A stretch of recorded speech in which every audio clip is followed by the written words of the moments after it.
la verdad, este tiempo, les voy a predicar hoy de algo que para mí ha sido transformador en mi vida. A veces uno está acostumbrado a sentarse a escuchar, a que le digan qué hacer. Dígame qué hacer el lunes. Pero hoy voy a hablar de una manera de vivir, producto de una manera de entender el Evangelio, que causa que todo lo que yo haga cambie, o que por lo menos yo anhele cambiar en toda mi vida, producto de lo que he conocido. Es como el impacto de ciertas noticias cambian la manera en la que uno vive. Inmediatamente, si a usted le dicen, Dios no lo quiera, tiene cierta enfermedad, eso cambia todo. O para ponerlo en un aspecto un poquito más amigable, si a usted le dicen hoy que resulta que usted es heredero de una propiedad, mejor dicho, que usted tiene un castillo en Inglaterra y que resulta que usted es un lord o una lady. Aunque usted no lo tenga, su actitud, su manera de entender la vida y a usted mismo cambia. Y eso es exactamente lo que el Evangelio hace cuando alguien no solamente lo recibe, sino que se apropia de la verdad del Evangelio. Y lo que quiero que veamos hoy es la realidad espiritual en la que todos nosotros caminamos. Porque nadie en la vida es neutro. Muchas veces creemos que las personas nacen bien y son corrompidas a medida que la sociedad los corrompe. Y yo soy papá. Y yo amo a mi hijo. Lo amo. Me cae supremamente bien. Tiene una personalidad que me encanta. Pero yo sé que él necesita a Jesús. Hay ciertas actitudes donde yo digo, a él no lo ha corrompido la sociedad. Hay algo chueco en todos nosotros. ¿Cómo es posible que llora arbitrariamente cuando no tiene lo que quiere? No lo necesita, él no necesita lo que quiere en ese momento, él necesita dormir, pero no sabe cómo expresarse y ha experimentado un mundo roto, sí, pero él también necesita de Jesús, yo lo he visto. Y todo el que tiene un niño sabe que su hijo necesita de Jesús, todos nacemos con el corazón chueco. Todos. ¿Pero por qué? ¿Qué hay en nosotros que está mal? Y la historia que nos cuenta la Biblia es un poquito que el pecado no es tanto cosas malas que yo hago, sino una atmósfera bajo la cual yo vivo, un poder. Es como un dictador. La Biblia habla del pecado y del engaño desde el primer momento en Génesis capítulo 3, cuando la primer pareja cae en pecado y se rebelan contra Dios. El pecado entra al mundo y es un vandalismo de las cosas que son buenas distorsionadas. Y entonces la Biblia, a través de la historia bíblica, vemos que hay un dictador en la historia de la humanidad que es el poder del pecado operando en el corazón del hombre. ¿Y cuál es, por así decirlo, el soldado del pecado? El soldado del pecado es nuestros propios deseos. Nosotros buscamos placeres que Dios creó de maneras distorsionadas. El diablo no ha creado un solo placer. Solamente se dedica a usar lo que Dios ya creó de maneras y en grados que nos destruyen. Es la misma manera en la que opera un dictador. De hecho, hace mucho tiempo no veo Netflix, pero yo me acuerdo que hace unos 2 años, año y medio, vi una serie que se llamaba ¿Cómo convertirte en un dictador? Y revela muy bien lo que la Biblia explica acerca del pecado. Y vi 2 episodios en particular, es una serie documental acerca de Idi Amin en Uganda, el carnicero de Uganda en los 70s. El tipo tuvo una estrategia. En la serie lo explicaban de esta manera. Hay un paradigma, hay una manera de llegar y retener el poder sobre alguien más. O a través del temor o a través del amor. Es como ellos lo explicaban. Idi Amin logró establecerse por casi una década en Uganda a través del miedo. El miedo que él impuso sobre la gente fue un miedo a morir. Todo el que no estaba de acuerdo con el régimen moría. Y el pecado opera exactamente igual. Todos nosotros nacemos cautivos a un miedo.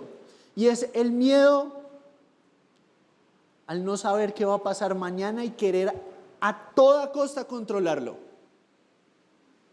Y el pecado opera como un poder que nos controla a través del miedo. El miedo a perder una posición, el miedo a perder el miedo a perder aquello que yo creo que define mi vida. Y toda la vida nosotros nacemos manipulados por ese miedo.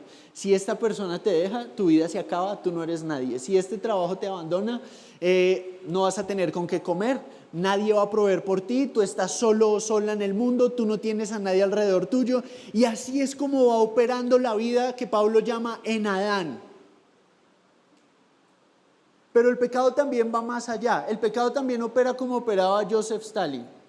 Joseph Stalin fue incluso más exitoso que Idi Amin, porque él logró más tiempo consolidarse en el poder sobre una nación muchísimo más grande, consolidando la idea comunista en la Unión Soviética durante 29 años. ¿Cómo lo logró? En esta serie documental lo resumen en: el que controla la narrativa, controla al pueblo. Entonces él empezó a controlar el tipo de noticias que llegaban, el tipo de cosas que se enseñaban en las escuelas, el tipo de cosas que las personas hablaban en la calle. Él empezó a controlarlo a través de ¿qué? Propaganda. Él quería hacer el régimen verse atractivo para jalarlos y para esclavizarlos.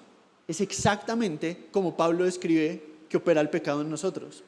Nos encierra a través de algo atractivo, y eso atractivo que tiene el pecado es un eco de algo bueno que Dios creó. ¿Qué es la inmoralidad? El participar en sexualidad que Dios creó buena, que Dios creó en primer lugar para el disfrute de los seres humanos, bajo un contexto específico para que se disfrutara verdaderamente. La inmoralidad es agarrar lo que Dios tomó y decir: yo no solamente lo voy a hacer a mi manera, no solamente lo voy a hacer cuando yo quiera, sino que lo voy a hacer, y lo voy a hacer aunque ya no pueda dejar de hacerlo. Es un círculo vicioso donde usted y yo tenemos la ilusión de control hasta que miramos atrás y vemos que ahora eso es lo que nos está controlando. Y todos nosotros tenemos un tipo de adicción sutil o expuesta en la que nacemos, porque todos nosotros nacemos bajo este dictador llamado pecado. Pero la belleza del evangelio es que en la historia del drama de la humanidad entra el creador de esas buenas cosas que fueron distorsionadas a arreglar el asunto a través de Cristo, Dios hecho hombre. El Hijo unigénito de Dios entró en la historia de la humanidad para llevar sobre sus hombros esa esfera que nos tenía ese dictador, tenía el que tenía el control de nosotros a través del miedo a la muerte y a través de la esclavitud al pecado. Él lo llevó sobre su propio cuerpo, muriendo la muerte que usted y yo merecíamos, pero que no podíamos morir. Y dándonos la vida que Él vivió, que es la vida a la que todos nosotros aspiramos, que es una vida completa. Cristo vivió una vida justa y una vida real.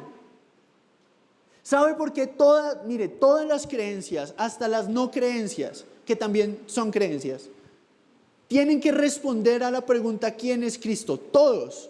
De ahí definen muchas de sus prácticas.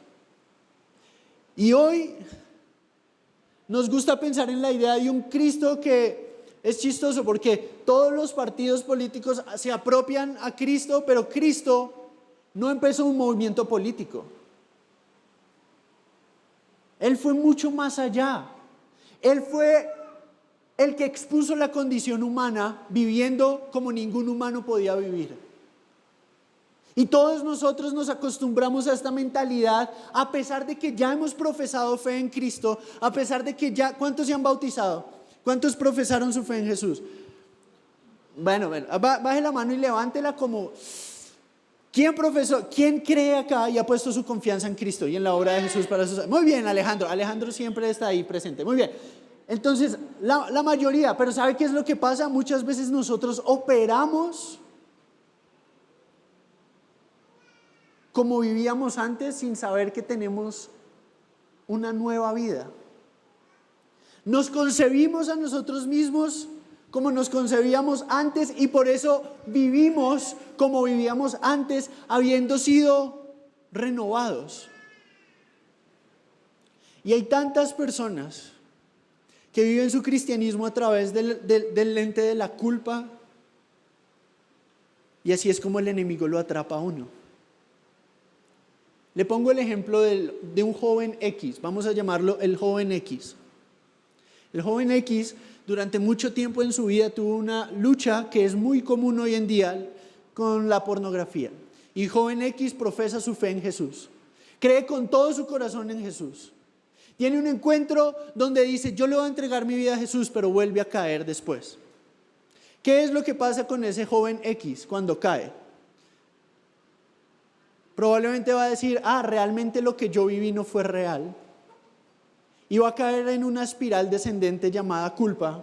Y cuando la culpa me engancha, me arrastra para vivir una mentira. Si usted profesó fe en Jesús y vive en pecado, usted está viviendo una mentira. Si su fe es genuina y usted está en pecado, usted está viviendo una mentira. No porque no le pertenezca a Cristo, sino porque usted está viviendo como un esclavo cuando realmente es libre. Y está sirviendo al dictador que ya no tiene poder sobre su vida. Es la inercia de nuestra antigua vida queriéndose apropiar de un nuevo reinado bajo el cual estamos. Es como cuando usted va en un carro, la ley de la inercia espiritual es, si no fuera por la obra del Espíritu Santo, yo seguiría viviendo mi vida antigua sin importar lo que pase. Pero hay algo que frena esa inercia y es, conocerán la verdad y la verdad los hará libres. Joven X, cuando descubre lo que significa la gracia, va a poder decir, hoy no voy a obedecer el pecado. Porque cuando estaba fuera de Cristo, yo no podía no pecar. Lo único que podía hacer, para ponerlo en el positivo, era pecar. Estando en Cristo, peco, pero ahora puedo no pecar. Porque hay algo más dentro de mí que antes no estaba. Un cambio de corazón, un cambio de vida. Y eso es lo que Pablo está tratando de apuntar cuando alguien le hace la pregunta, o cuando sus lectores, él le escribe a los romanos y les dice, toda esta verdad es la gracia. La gracia es asombrosa. La gracia es el regalo inmerecido que hemos pasado de muerte a vida a través de la muerte de Cristo y la confesamos por medio de la fe en nuestro bautismo. Entonces, nuestro bautismo, ¿qué representa? Es una manera física de vivir una realidad íntima y espiritual, de proclamarle al mundo, a la iglesia, y de la iglesia afirmar la realidad de que esta persona ha pasado de muerte a vida y ya es libre. Pero ¿cómo sucede eso? Pablo nos toma, por así decirlo, del cuello y nos lleva por un viaje a través de toda la historia de la redención y nos dice, mire lo que pasó. Note esto, toda la primera mitad de la carta de Romanos, y hay un patrón en todas las epístolas de la Biblia, específicamente en la literatura de Pablo, donde él primero se dedica a hablarnos gramaticalmente se llama el indicativo. Cuando hay verbos en indicativo quiere decir que está indicando algo, no está diciéndonos qué hacer, nos está mostrando una realidad. Nos está diciendo, esta es la verdad, por ende, actúa de acuerdo a la verdad. El imperativo, las órdenes no vienen sino después de que nos ha mostrado la realidad. Entonces, él no nos está diciendo, convenza a Dios que merece gracia, porque entonces deja de ser gracia, sino aprópiese de la gracia que es en Cristo para vivir una vida asombrosamente libre, libre de la esclavitud y de la adicción a la aprobación, libre de creer que la opinión de su jefe define su valor como persona, libre de una calificación. Mire, yo estudiando he tenido que practicar la gracia una y otra vez, porque simplemente me encantaría tener más materia gris en este cerebro. Pero bástate mi gracia, dice la palabra, porque la gracia es suficiente. Ahora, sin más preámbulos, vamos a ir a Romanos capítulo 6 y vamos a ver cómo Pablo nos toma del cuello y nos lleva por este viaje llamado gracia. ¿Qué es la gracia? Y vamos a ver cómo Él corrige nuestra lógica pecaminosa a través de la belleza del Evangelio. Dice así: ¿qué pues diremos? Versículo 1. ¿Perseveraremos en el pecado para que la gracia abunde? En ninguna manera. Es la manera, la negación acá es la manera más enfática que se puede usar para decir no, absolutamente no perseveraremos en el pecado para que abunde la gracia. ¿Por qué? Los que hemos muerto al pecado, ¿cómo viviremos aún en él? ¿O no saben, no es de común conocimiento para la iglesia en Roma y en Ciudad de México? Y pregúntese, porque Pablo está diciendo acá algo que debería ser obvio, pero que a veces pasamos por alto. O no saben o ignoramos, no es de conocimiento común que todos los que hemos sido bautizados en Cristo, hemos sido bautizados en su muerte. Continúa diciendo, porque somos sepultados juntamente con Él para muerte por medio del bautismo, a fin de que como Cristo resucitó de los muertos por gloria del Padre, así también nosotros andemos en novedad de vida o en vida nueva. Básicamente, la gracia es el poder que nos une a Cristo para vivir en novedad de vida. Pero vamos a seguir, porque si fuimos plantados o enterrados, dice el original, juntamente con Él en la semejanza de su muerte. O sea, cuando usted lee la historia de la crucifixión y el entierro de Jesús, usted participó en eso, porque ese fue su pecado y mi pecado, para liberarnos. Y cuando usted quiera recordar su pasado, usted tiene que recordarse como una persona muerta. Así es la imagen que Pablo nos está dando. Y continúa diciendo, sabiendo esto, versículo 6, que nuestro hombre viejo, ¿qué es el hombre viejo? Lo que nosotros éramos antes de Cristo, lo que nosotros éramos en Adán, ha muerto.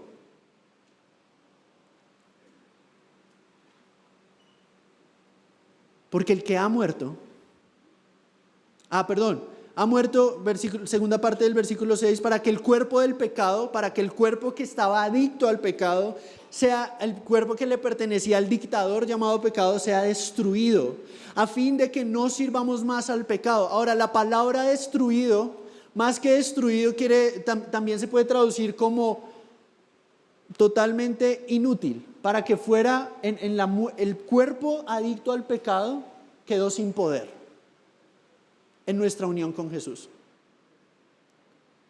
Y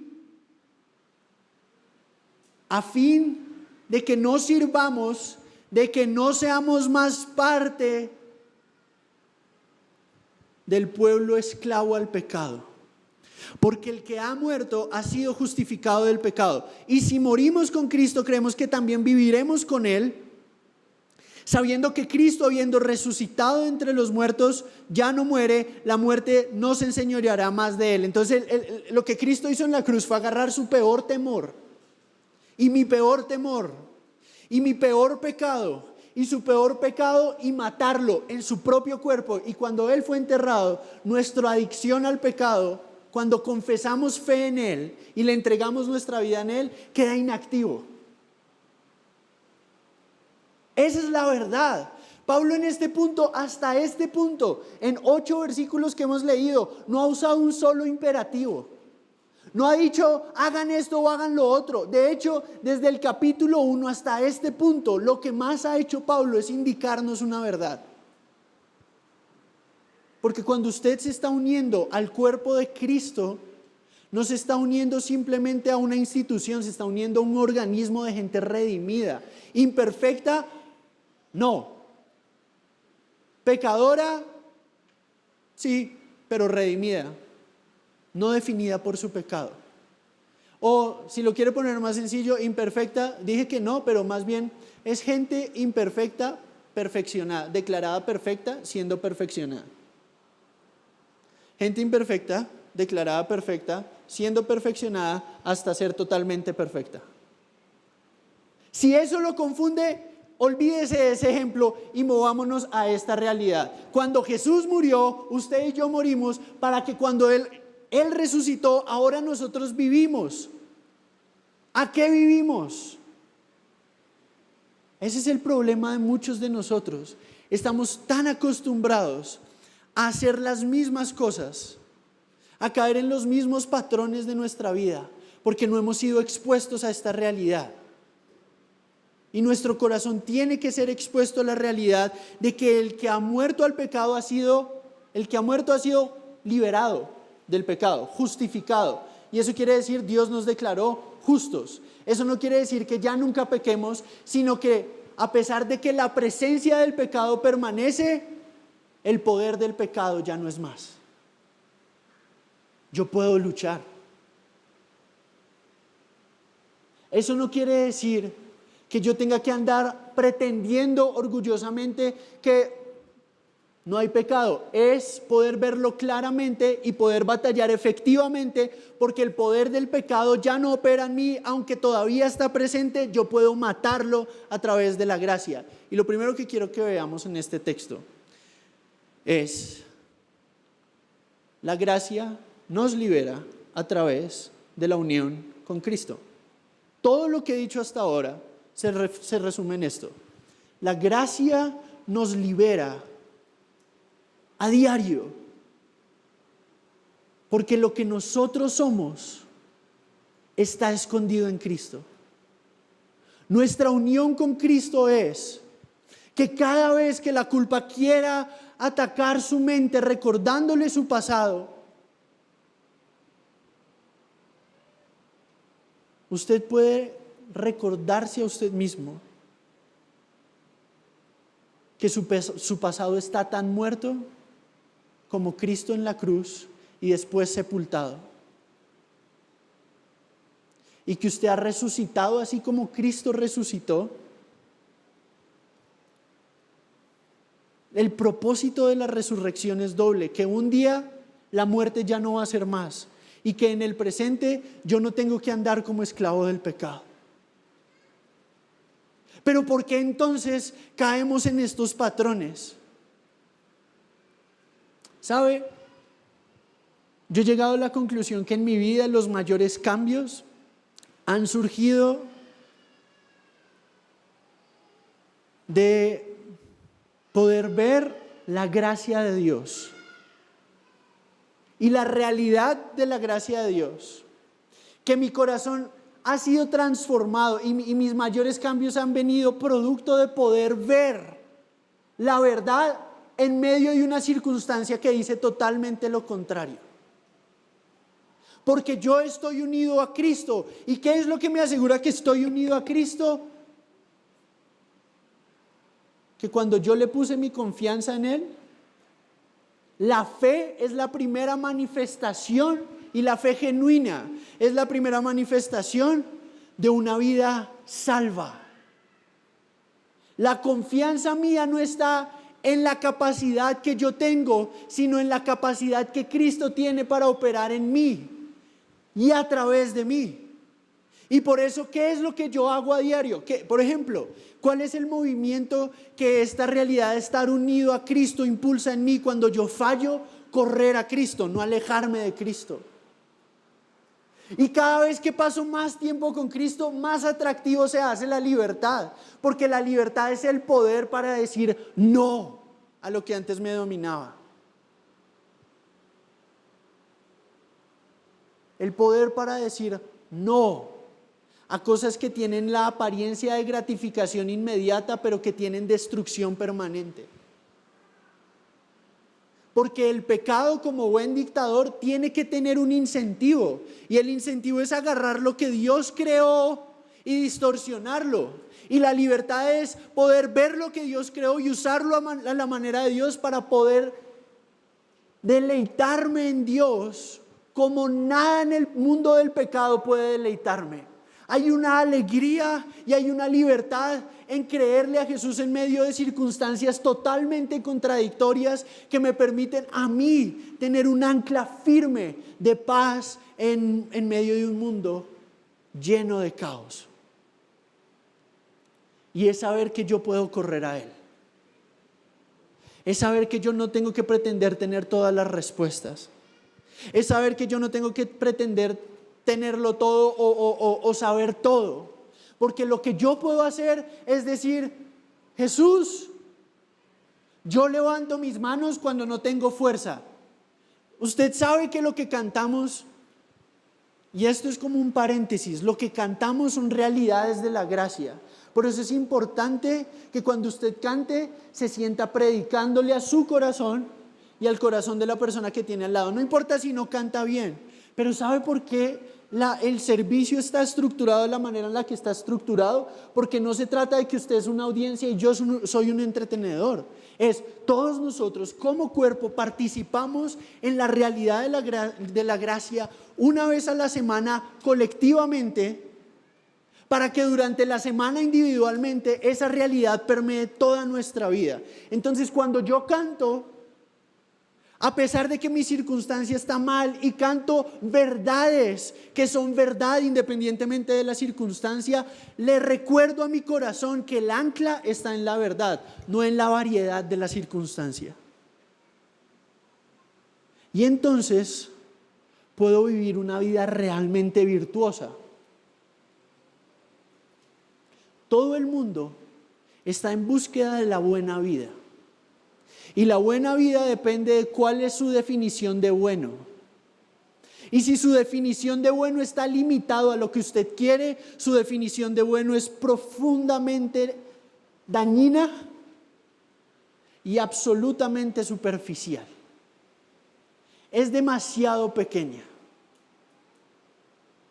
Pero nuestra unión con Cristo significa que el Espíritu que resucitó a Cristo de entre los muertos opera en mí. Aunque yo no lo sienta, aunque yo no lo vea, su Espíritu no se cansa de impulsarme a la verdad, recordándome cómo opera el Espíritu Santo en nosotros. Nos recuerda la verdad cuando la circunstancia quiere empañar nuestro corazón. La verdad no cambia, y esa es la belleza de un Dios verdadero, que Él es fiel. Y su amor inagotable, su compromiso de pacto con aquellos que están en Cristo es permanente. En otras palabras, Dios no se ha rendido con los suyos.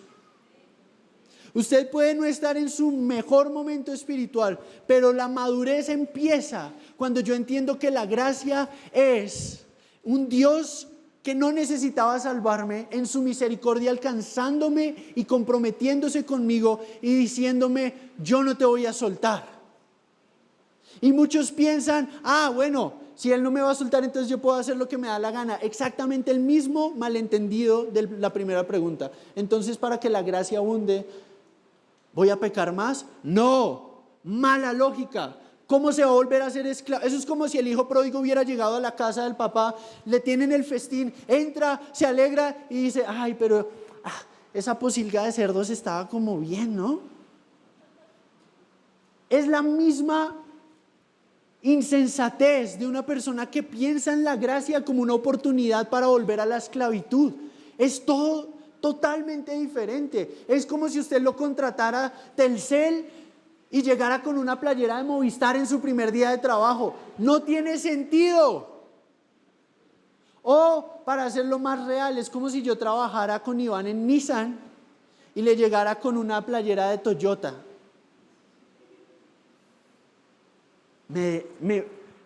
¿Qué pasaría ahí? ¿Me despides o me mandas a cambiar la playera? A cambiar la playera, exacto. Si yo realmente estoy en la gracia, pero llego con la playera del pecado, ¿qué puedo hacer? En la cruz el Señor dice: tienes el uniforme equivocado, ya no eres un esclavo, déjame te lo cambio. Señor, pero es que mira lo que yo hice. Pero mira lo que yo hice.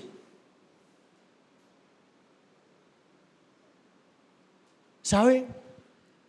Esa realidad realmente afecta cómo uno vive. Porque uno dice: yo ya no quiero volver atrás, yo he probado algo bueno. Y la vida cristiana se puede sentir como que yo estoy aguantando todo el tiempo hasta que encuentro la gracia. Y no es de aguantar todo el tiempo, es de ser aguantado por Él todo el tiempo. La diferencia es totalmente radical, es quién aguanta a quién. Y mucha gente vive su vida cristiana como tratando de sostener a Dios. No, ¿sabe por qué? Porque como estamos acostumbrados a los ídolos hay que sostenerlos. Pero con Dios yo tengo que soltar para ser sostenido por Él. Y a medida que soy sostenido por Él, Él me cría. Por eso alguien que está en Cristo, en unión con Cristo, no puede llegar el Día del Padre y no celebrar el Día del Padre. Porque tiene un Padre que es mejor que cualquier padre. Entonces, ese Padre es el que me sostiene a mí. Yo no tengo que sostener a Dios. Yo simplemente corro a la cruz para encontrar refugio en Él cuando no tengo fuerza, y cuando tengo, sé que es su gracia en mí. Y cuando no tengo, sé que su gracia me sostiene, porque su poder se perfecciona en mi debilidad. Y su poder para con su pueblo se manifiesta en esa palabra: gracia. Gracia. Yo necesito gracia hoy. Yo estoy dando este mensaje por gracia. Les voy a ser honesto, yo llevo pensando sobre este texto más de un año. No, casi un año. Llevo 8 meses poniendo en práctica o pensando cómo poner en práctica lo que Pablo enseña acá. Y esta semana, sin saberlo, uno de mis trabajos es memorizar Romanos del 1 al 14. Y lo presenté el martes y me saqué 90, no me saqué 100. Ni crean que me lo memoricé todo perfecto. No pude. Pero ¿saben por qué? Porque siempre me quedaba atrapado en algún versículo. Y decía: ¿cómo esta realidad se ve en mí? ¿Yo por qué todavía me concibo como un esclavo cuando no lo soy? Es porque uno no ha entendido que la gracia, y lo primero, la gracia es la libertad de mi unión con Cristo. Pero eso me lleva a otra cosa que Pablo menciona. Lea el versículo 10. Porque en cuanto murió al pecado, murió una vez por todas.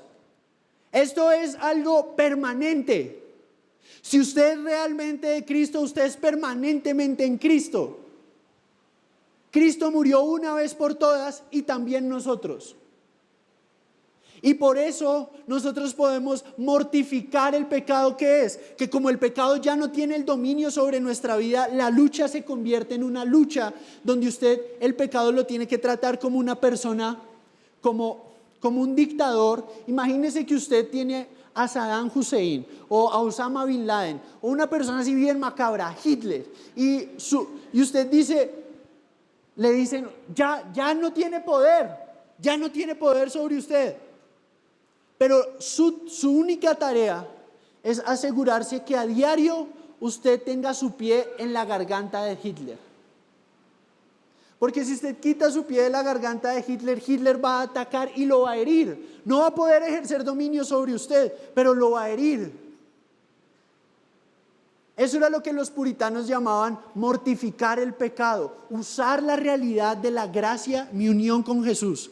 ¿Cómo lucho con el pecado? Si no sabe qué hacer, corra a Jesús. ¿Y qué es correr a Jesús? Agarrar su vida, agarrar su situación y priorizar presentarla delante de Dios. Y lo segundo que Pablo nos indica es que nuestra lucha con el pecado empieza cuando somos liberados de su dominio. Somos liberados de su dominio a través de nuestra unión con Cristo. ¿Y qué es lo que significa nuestra unión con Cristo? Que nosotros tenemos así también considerarnos, versículo 11, muertos al pecado, pero vivos para Dios en Cristo. Es una realidad que me define. Entonces, la libertad de la gracia es mi unión con Cristo. Y eso tiene una implicación práctica que se evidencia en el versículo 11. Su identidad y mi identidad, la manera en la que nos vemos a nosotros mismos, tiene que cambiar. Considérense a ustedes mismos muertos al pecado, vivos para Dios. Es decir, aquí es donde la cotidianidad se convierte. Esto es lo que a mí me atrae de la vida cristiana, les voy a ser honesto. Esto es lo que a mí me mantiene ahí. El poder de Dios operando en mí a través de su Espíritu Santo, habilitándome para ver algo.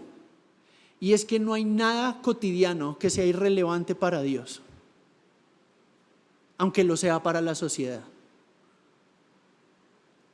Si yo estoy muerto al pecado, pero vivo para Dios, nada de mi trabajo es un sinsentido.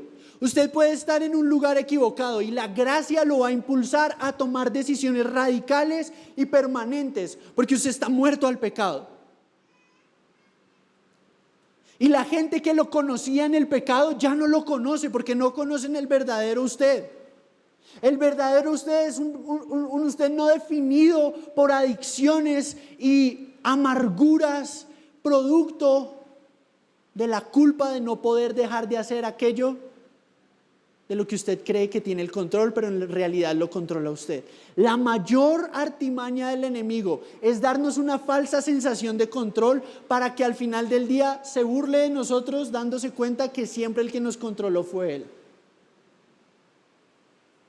Eso es lo que hace un dictador. Un dictador le tiene que dar la cantidad necesaria de percepción de control a la gente que quiere gobernar, para que la gente caiga en la trampa y quede atrapada. Le da la suficiente cantidad de placer para que sepan que son esclavos, pero que no sepan cómo liberarse. Eso es lo que hace el pecado en nosotros. Pero usted y yo ya no somos eso en Cristo. Y si usted no ha puesto su confianza en Cristo, hoy es el día donde usted puede decir: ya. Porque lo que el apóstol Pablo nos está diciendo es: la gracia te define, no tu pasado. Tu vida escondida en Cristo es definitiva, no tu pasado.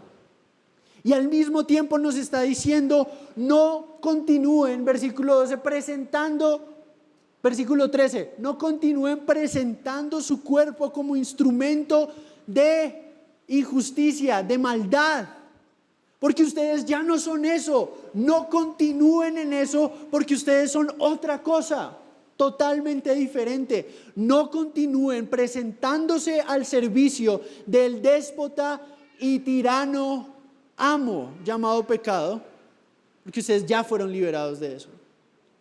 Tienen una nueva vida en Cristo.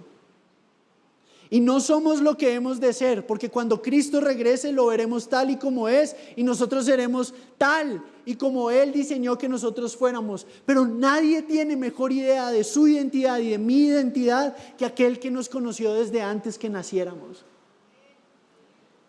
Por eso Él es mi identidad. Yo estoy muerto al pecado. Yo morí. Y cuando yo llegué al juicio, al último juicio, y Dios me pregunte: ¿qué tienes para decir por ti mismo? Yo morí con Cristo y su vida ahora es mi vida. Eso es todo lo que yo tengo que decir.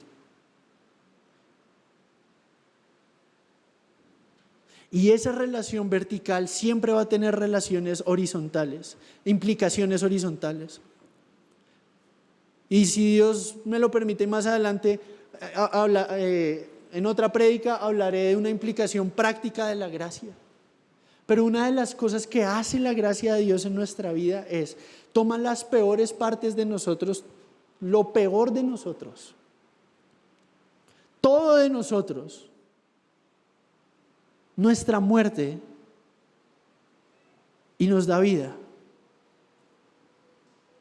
Para que yo no me considere según mi pasado, sino según la promesa de Dios en Cristo Jesús, que es: todo el que le pertenece a Cristo es hijo de Dios, con las promesas de Cristo aseguradas por toda la eternidad. Y eso quiere decir no que usted y yo vamos a vivir una vida cómoda, sino que vamos a vivir una vida plena en medio de cualquier circunstancia. En una paz que sobrepasa todo entendimiento. Y no es una paz como que, estoy volando y no está pasando nada. No, la vida cristiana es realista, profundamente realista. Lea el libro de Job, o lea Eclesiastés, o lea Santiago, y va a ver que la vida cristiana es una vida realista.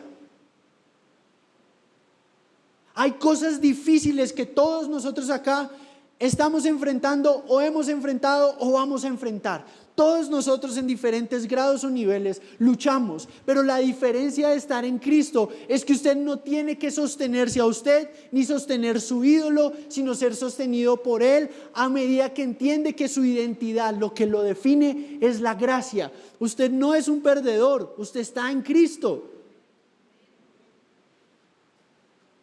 Y usted no puede definir ser un ganador o ser un perdedor según los estándares de este mundo. Su estándar es diferente. Por eso usted puede tener la cuenta llena o vacía, pero su identidad es la misma en Cristo. A mí me define mi libertad en Él, no la esclavitud en la que vivía. Yo ya estoy muerto y ahora lo que vivo lo vivo para Él. Y todo lo que yo hago tiene una relevancia profunda, porque toda mi vida se convierte en una ofrenda para Él.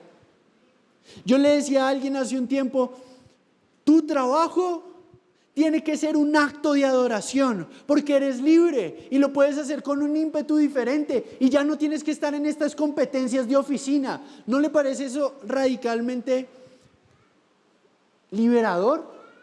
Que usted no tenga que estar hablando mal de Jiménez con su jefe para ver si lo promueven.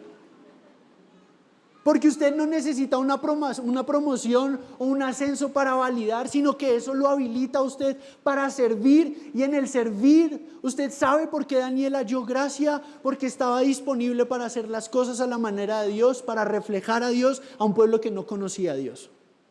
Hacer las cosas donde Dios me puso a la manera de Dios para reflejar a Dios a un pueblo que no conoce de Dios es lo que hace de nosotros verdaderos embajadores del Evangelio. Entonces, si yo voy cada día a trabajar, yo quiero hacerlo para Dios, no para impresionar a alguien. Pero yo creo que el patrón de conducta de una persona creyente tiene que reflejar una identidad, y es: todo lo que yo soy depende de Dios.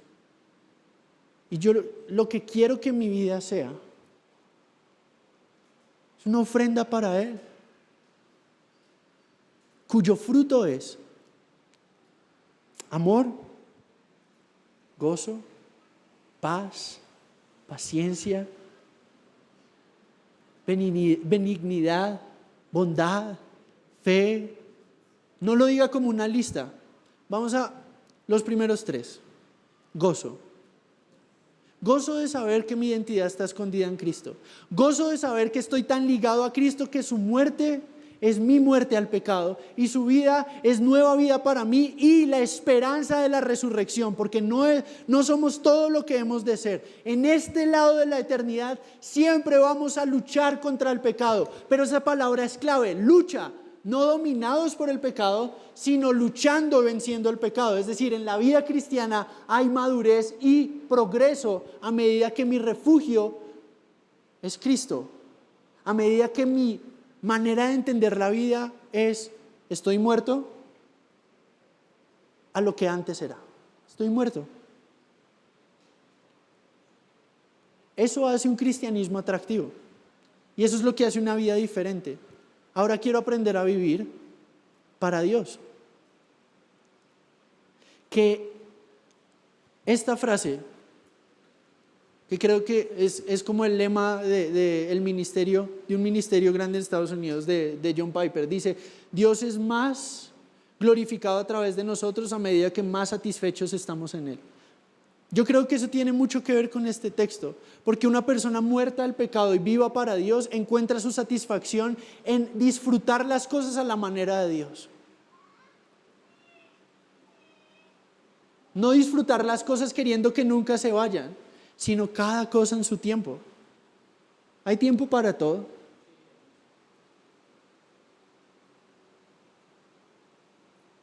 Y este es un tiempo, este exacto momento, es tiempo para recordar quiénes somos. Porque nuestra unión con Cristo y nuestra firmeza en nuestra identidad resulta en habilidad para luchar contra el pecado, que es lo último que Pablo nos dice en este texto. Dice: no presenten sus miembros al pecado como instrumentos de iniquidad, sino preséntense a ustedes mismos a Dios como vivos de entre los muertos. Ustedes estaban muertos y ahora viven en Dios para siempre. ¿Y cuál es la vida eterna? Comunión eterna con el Dios de toda la creación, con el Dios que dice: no hay nada que yo permita en tu vida que no sea para hacer que el carácter de Cristo florezca en ti. No hay nada en tu vida que sea desperdiciado. Porque mientras yo oro por sanidad, en medio de la enfermedad, Dios está operando su gracia en mí. Él no va a dejar que ni una lágrima que usted ha derramado por dolor se malgaste. Él no va a dejar que ni una lágrima que usted ha derramado en oración por alguien más que usted quiere que conozca del Señor se malgaste. Porque aún en medio del proceso, lo que está sucediendo en nosotros es nuestro corazón está tomando cada vez la forma de Cristo, que es la forma que siempre tuvo que haber tenido.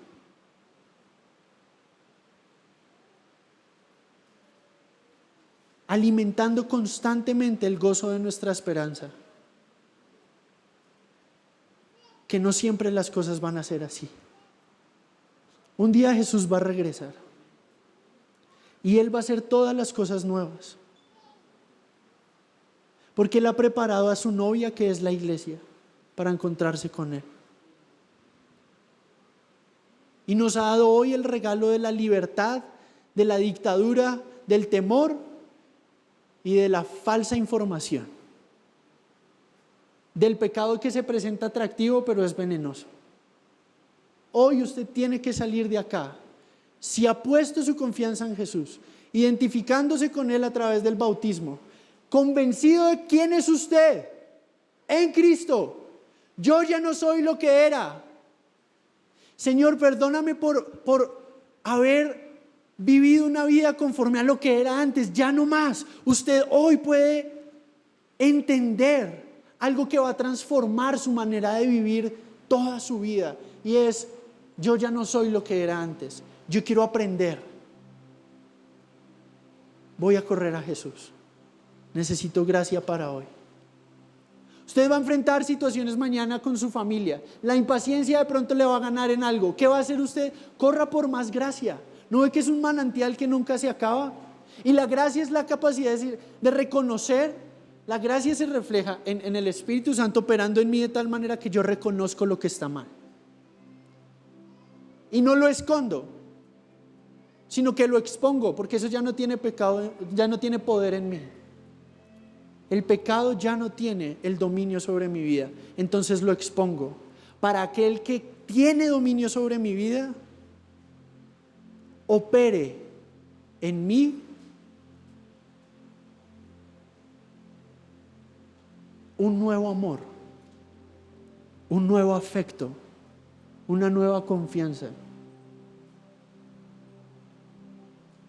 Entonces yo a diario voy con el peso de mi pecado, porque ¿qué es lo que me nutre? Estoy bajo un nuevo dominio. A mí ya no me nutre el pecado.